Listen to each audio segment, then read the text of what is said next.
السلام علیکم ورحمت الله وبرکاته. د رسول الله صلی الله علیه وسلم مبارک عادت دا و چې په کال کې به ښه ورځ یا ښه میاشت یا ښه شپه راکله رسول الله صلی الله علیه وسلم به امت ته د هغه پیغام رساوه. نو پر موږ باندې هم لازم ده چې د رسول الله صلی الله علیه وسلم امت ته د پیغام ورسوو. د امیر المؤمنین علی بن ابي طالب رضی مبارک څخه روایت دی چې رسول الله صلی الله علیه وسلم مبارک وایي اذا کان لیلة النصف من شعبان، چې د برات 15 شپه راسي فقوموا لیلها، شپه په عبادت رونه کوي، وصوم یومها او ورځ بیا په روژه باندې تېره کوي. ولې فإن الله ينزل فيها لغروب الشمس، په دغه شپه کې چې لمر وولېږي، یعنی ماښام د لمر لوېدو بعد الله جل جلاله بلا کیف اول اسمان ته راشي. یا بعض محدثین وایي چې د الله د شو کېدلو څخه د الله د رحمت د ملائک شو کېدل مراد، چې په دغه شپه د الله جل جلاله د رحمت ملک او اول اسمان ته راسي، یا خپل بلا کیف الله جل جلاله او اول اسمان ته راسي. نو بیا الله جل جلاله غږ وکړي بلا کیف و یو مغفرت غوښتونکی ستا چې زه مغفرت ورته وکړم د ګناهو، یو رزق غوښتونکی ستا چې رزق نه لري رزق وغواړي زه رزق ورکړم، په مصیبت و په تکلیف و په بلا کې اخته څوک ستا چې زه عافیت ورکړم، یو سوال غوښتونکی ستا چې زه د هغه د دا خپل مطلب ورپوره کړم، هغه روا او شرعي مطلب. نو رسول الله صلی الله علیه وسلم چې سهار سپېدې راپورته کېږي تر دغه وخته پورې الله جل جلاله دې مخلوق ته هغه دغه اواز کوي. رقم د حدیث 15170 صفحه 314 جلد 12 کنز العمال مطلب په لیلة نصف من شعبان. او دغه رنګه الجامع لشعب الایمان د امام بهقي رحمت الله چې په 450 کې وفات شوی دی، جلد 5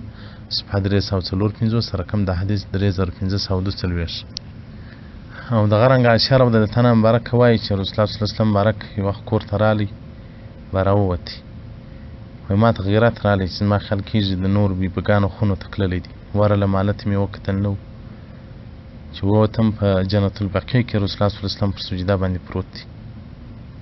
وایي دومره اوږده سجده یې وکړله زما د یقین سو چې وفات شوی دی. نو بیا مې وایي پښې ته لاس واروړی، رسول الله صلی الله علیه وسلم پښه وښورېد، خو رسول الله صلی الله علیه وسلم چې لمونځ ختم کړ بیا ما ته وویل چې یا حمیره ای عاشیه څه کوې، ته پر دې بیریږې چې د الله رسول له تا سره غدر کوي، ستا شپه زه بل ځای نه ضایع کوم، خو یا عاشیه او حمیره ای سورککۍ ته خبره یې دا کومه شپه ده؟ ما ته جبرائیل اسلام رالی راته ویل چې دا لیلة نصف شعبان دی، په دې کې الله جل جلاله له اوره څخه انسانان ازادي په اندازه باندې د بیشتانو د پسو د کلب یو قبیله وه، هغه په عربو کې چې هغو ډېر رمې درلودې. نو دلته په حدیث کې هم رسول الله صلی الله علیه وسلم مبارک اشاره ورته وکړل چې دونه ډېر انسانان الله له اور ازادوي لکه د بني کلب د پسو بیشتان، هغو ډېرې رمې درلودې. نو رسول الله صلی الله علیه وسلم الله جل جلاله عفو کوي په دغه شپه کې، په رحمت ته نظر ګوري او ټولو مؤمنانو ته، ما سوا له کافر مشرک او ما سوا له مشاهنه شیطانت کوونکي، او ما سوا له د مور پلار د ازاري څخه چې مور پلار یې ازار کړي، ما سوا له هغه چا څخه چې وصله رحمي نه کوي، ما سوا له هغه چا څخه چې پیسې او لمونې پر مځکه ورسره سکېږي، لکه دا د زمانې متکبرین چې لمون او پیسې هغه بجله کې په پټي، او ما سوا له زاني او ما سوا له شرابخور، هغو چا ته په نظر د رحمت نه ګوري، نورو ټولو ګناهګارانو ته عفو کوي. رقم د حدیث 15140 جلد 12 صفحه 315 کنز العمال. او دغه رنګه رقم د حدیث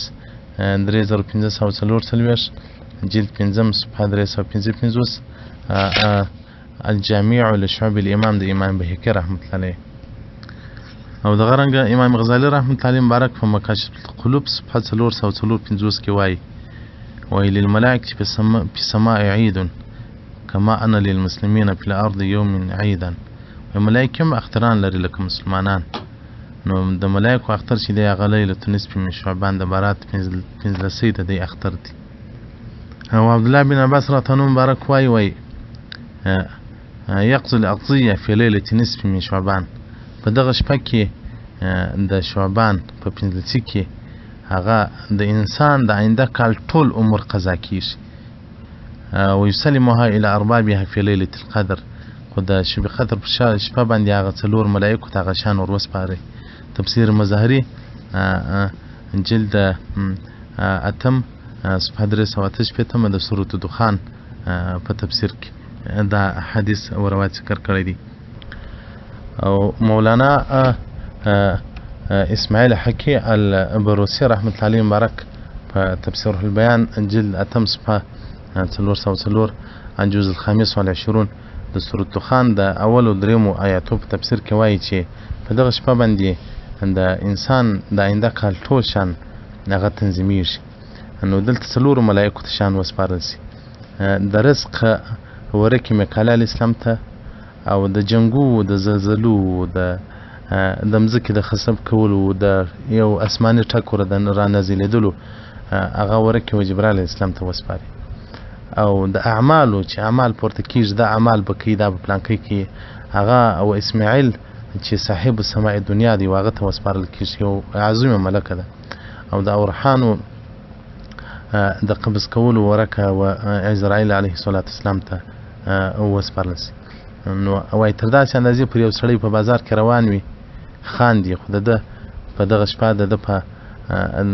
دغه کې تقدیر کې ولیکل چې ته به پر کال دا شپې بیا نه یې مړ به یو سړی به هغه واده کوي خو لیکن ورته لیکل سوي وي چې ته به د دغه واده څخه اولاد نسي درڅه پیدا او وفات به سي. یو سړی به د حج نیت کړي خو لیکن یو سړی به د واده نیت کړي چې زه به واده کوم ولقد ادرج اسمه في الموتى خو لیکن په دغه شپه کې به د نوم هغه په مړو کې لیکل سوي چې پر کال به بیا ته مرې.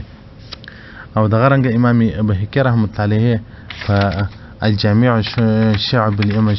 بالایمان کې هغه جلد 5 صفحه 315 رقم د حدیث 3558 کې دا ذکر کړی دی چې یو سړی به په بازار کې روان وي خاندي به خو لیکن دلته په دې شپه بیا په تقدیر کې ولیکل سي هغه د په د آینده کال په عملنامه کې به ولیکل سي چې ته به مرې خو د به خوله له خندا ډکوي په ځان به نه خبر چې ماته دلته څه راپېښ. او دغه شپې ته لیلة الرحمه هم وایي ځکه ته الله جل جلاله بشمار رحمتونه را نازلېږي. لیلة البراءت هم ورته وایي ځکه الله دلته انسانانو ته د اور څخه براءت ورکوي. او لیلة السک هم بولي د چک شپه. په دې شپه کې الله جل جلاله بعضې انسانانو ته د جنت چکان ورکړي د دوزخ د براءت چکان ورکړي. نو تفسیر روح البیان جلد 8 صفحه 402 هغه د سورة دخان په تفسیر کې وایي یو حکایت دی چې عمر بن عبدالعزیز په دغه شپه باندې په عبادت لګیا و. نو د شپې په مابینځ کې چې د سجدې څخه سر راپورته کوي وجد رکعة خضراء یو شنه ورقه د ده و مخ ته پرته وه قد اتصل نورها بسماء په دغه د ورقې دومره رڼا وه چې تر اسمانو پرې رڼا رسېدله. خو مکتوب فيها په دې ورقه کې دا لیکل سوي وه هذه براءة من نار من ملك العزيز لعبده عمر بن عبدالعزيز. په ورقه کې لیکل سوي وه چې براءت له اور څخه نجات له اور څخه د طرف څخه د ملک عزیز الله جل جلاله دی د فار د بنده چې عمر بن عبدالعزيز دی. عمر بن عبدالعزيز رحمت الله علیه چې د امویینو اخرنی خلیفه تیر سوی دی چې هغه په اسلام کې ځان ته خپل ډېر تاریخ لري یو ځانګړی شخصیت تیر سوی دی یو ښه عالم یو ښه خلیفه د اسلام عمر بن عبدالعزيز تیر سوی دی. او دغه رنګه په امداد الفتاح شرح د نور الازاح چې هغه د زموږ د مذهب یو ثقه فتاوا د چې هغه فصل في تحية المسجد وصلاة الضحى وإحياء الليالي دی وایي چې مستحب د شپه رونول د برات پنځلسي ولأنها په دغه شپه کې تکفیر الذنوب السنه د ټول کال ګناهونه الله جل جلاله ورمعافي. نو په دې باندې د مفصل بحث کړی دی چې د علی رضی مخکې کنه آیات چې موږ حدیث چې موږ تلاوت کوي هغه حدیث شریف چې د سره واتسوي و چې رسول الله صلی الله علیه وسلم تقوم لیلها وصوم نهارها تاسو د ورځې روزانه سي او د شپې هغه نفلونو عبادت کوي. امداد الفتاح شرح د نور الازاح صفات 343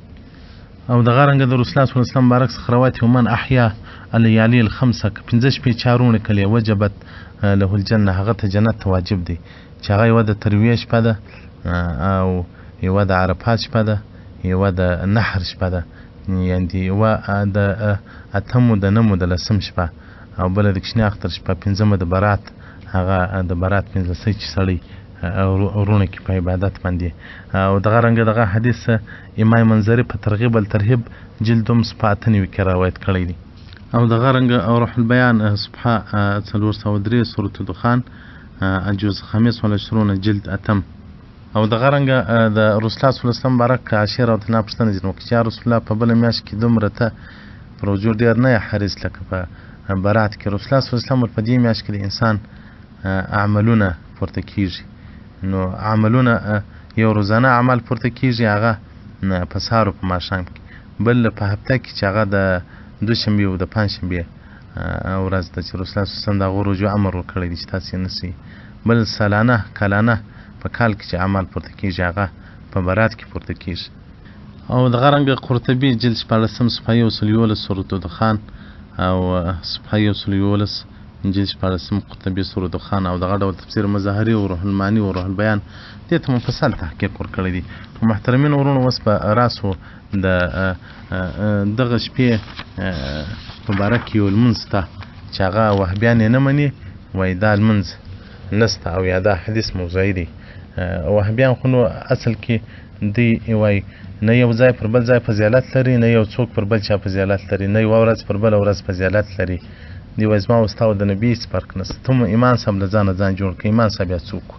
و الحمدلله موږ دغه نه یو زه به تاسو اوس د برات پنځلسي هغه لمونځ بیان کړم په یو روایت کې راځي چې رسول الله صلی الله علیه وسلم مبارک وایي تاسې د برات په شپه باندې 100 رکعته او یا 10 رکعته لمونځ 100 رکعته یا 10 رکعته خو که 100 رکعته لمونځ تاسې کوئ نو بیا په هر رکعت کې 11 واره قل والله شریفه وایست او که چیرې بیا 10 رکعته لمونځ کوئ هغه نو بیا په هر رکعت کې 100 واره قل والله شریفه وایست نو دغه لمونځ چې څوک وکړي نو د دغه ورځ شپه لکه ټوله چې په عبادت تېره کړي او حسن بصري رحمة الله عليه وایي حدثني 30 من اصحاب رسول الله صلی الله علیه وسلم وایي 10 صحابه کرامو د رسول الله صلی الله علیه وسلم مبارک دغه خبره ماته کړې ده او دوی به هغو به دغه لمونځ کاوه نو په دغه شپه که چا دغه لمونځ وکړي 100 رکعته لمونځ په هر رکعت کې الحمدلله وروسته 11 واره قل والله شریفه ویل او یا 10 رکعته لمونځ په هر رکعت کې د الحمدلله څخه وروسته 100 واره قل والله شریفه ویل نو الله جل جلاله به اویا رحمت پر نازل کړي نظر الله الیه 70 نظرة الله په نظر د رحمت اویا واره ورته وګوري او څه حاجتونه چې دي هغه به الله جل جلاله هغه حاجتونه د ورپره کې الغنیه د شیخ عبدالقادر الجیلانی رحمت الله علیه چې هغه د روایت په سند رسولی دی جلد اول صفحه 349 القسم الثالث في مواعظ القرآن والألفاظ النبوية مجلس في فضل شهر رمضان في شهر شهبان او دغه رنګه امام غزالی رحمت الله علیه په احیاء العلوم جلد اول صفحه 192 کتاب الاسرار الصلاه القسم الثاني ما يتكرر بتكرر السنين او دغه رنګه اتحاب ساده المتقین چې د احیاء العلوم شرح د په 12 جلد کې جلد ریم صفحه 425 او دغه رنګه تفسیر روح البیان جلد اتم صفحه 403 سورة الدخان دغه روایت ذکر کړی دی او امام بهقي رحمت الله علیه روایت ذکر کوي چې علي کرم الله وجهه وايي ما رسول الله صلی الله علیه وسلم مبارک د برات په پنځه باندې ویل دی لمونځ کوي 14 رکعات لمونځ وکړي نو چې له لمانځه څخه بیا خلاصو کښېنستی الحمدلله شریفه 14 واره وویل بیا قل الله شریفه 14 واره وویل بیا قل اعوذ برب الناس 14 واره وویل بیا قل اعوذ برب الفلق قل اعوذ برب الفلق 14 واره وویل بیا آیات کرسی یو واره وویل بیا د سورة توبه 28 آیات چې لقد جاءکم رسول من انفسکم عزیز علیه دغه د سورة التوبه هغه چې نم سورت آیات نمبر 128 دغه یو وایو. نو کوم وخت چې وایي دی له لمانځه څخه فارغه سو وایي سألتو عما رأیت من صنیعه، ما پوښتنه ځینې وکړه چې دا څنګه لمونځ تا وکړې او بیا دې څنګه وار دې الحمدلله شریفه 14 واره وویله، بیا دې قل الله شریفه 14 واره وویله، دا دې څنګه عمل وکړي؟ رسول الله صلی الله علیه وسلم من صنع مثل الذي رأیته، وایي که چا دا عمل وکړي لکه څنګه چې تا ولیدلی مې د کار چا په دې شپه دا لمونځ وکړي کان له 20 حجة مبروره، د 20 حجو ثواب الله ورکړي چې هغه حجونه هم قبول سوي، او صوام 20 سنه مقبوله، او الله به د 20 کلو د قبول سو رجوع ثواب ورکړي. فمن اصبح صائما، که څوک په دغه ورځ باندې سهار بیا روژه یې وپسي، خو دا شپه د 15 شپه باندې دا لمونځ وکړي سهار نو بیا روژه کپسي، نو دغه یوه روژه د 2 کلو ثواب لري. رقم د حدیث 3550 جلد نمبر 5 صفحه نمبر 316 الجامع لشعب الإيمان. شعب الإيمان د امام بهقي رحمت الله علیه په حدیثو کې کتاب دی چې 14 جلد دی، دغه روایت د ذکر کړی دی. نو محترمین ورونو، الله جل جلاله پر موږ باندې یو انعام او فضل کرم کړی دی چې بار مخکې به نور بیانو کې ما ویلي دي چې موسی علیه السلام جلال الدین سیوطي رحمت الله علیه په خصائص الکبرا کې راخي چې موسی علیه السلام د الله جل جلاله سره ملاقات، الله جل جلاله یو داسې امت مرحومه د 4 ځای په مځکه کې لمونځ کوي ولره جواز شته، ځکه نورو امتو ته بېله مسجد لمونځ نه وروه. داسې امت شته چې هغه یوه نیکي وکړي زه به په 10 بدلوم. د دې امت فضایل الله جل جلاله موسی علیه السلام ته بیان کړل. موسی علیه السلام الله جل جلاله ټول دا امت ماته راک، موسی علیه السلام ټول دا امت الله جل جلاله موسی علیه السلام ټول دا امت بیا وروسته راځي دا د محمد صلی الله علیه وسلم امت دی.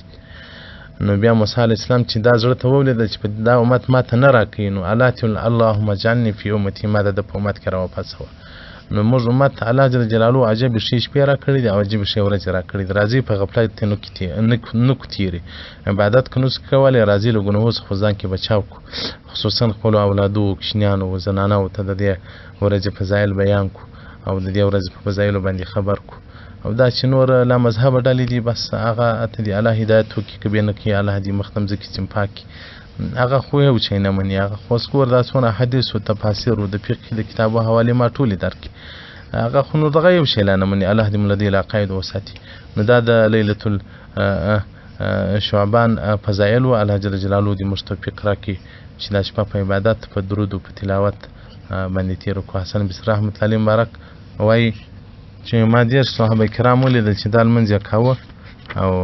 د دې لمانځه امر یې کاوه. نو چې 10 صحابه کرامو دا عمل کاوه نو بیا به موږ ته ولې شک راولیږي؟ او دغه رنګه شیخ المشایخ سلطان العارفین